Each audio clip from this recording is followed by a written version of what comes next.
வணக்கம் உறவுகளே. நாம் கணவாய் வேட்டையாடுதான்னு பார்க்குறதுக்காக தான் நாம் மீனையும் கொண்டு விட்டுருக்கோம். அவர் மீனை வேட்டையாடுத மாதிரி தெரில, பாக்ஸுக்குள்ளே இருக்கிறதுனால அவர் பயந்து இருக்கார், வேட்டையாடலை. நாம் அவரோட கூட்டுக்காரனையும் கொண்டு வந்திருக்கோம். சரி, கூட்டுக்காரனை விட்டு பார்ப்போம், அப்படியாவது தைரியமாக அவர் வேட்டையாடுதான்னு பார்ப்போம். ஒன்றாவே இருந்தால் தைரியமாக வேட்டையாடுதாங்களான்னு பார்ப்போம். யாராவது ஒரு ஆள் பாருங்கள், சேர்த்தை விட்டுட்டோம். பாருங்கள், 2 கணவாயும் கூட்டுக்கார கணவாய் வந்தாச்சு. அவங்க செகண்டு கலரை நிறத்தை மாற்றிட்டே இருக்காங்க.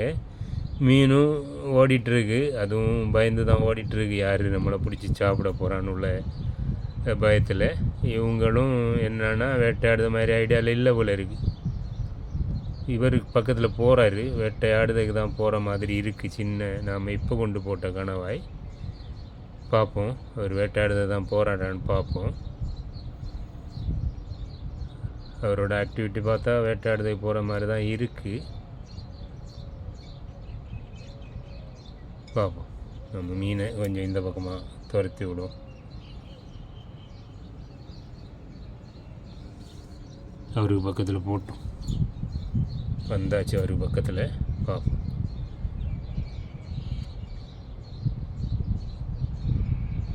அவங்க வேட்டையாடுற மாதிரி மூட்டில் இல்லை, பயந்து தான் இருக்காங்க.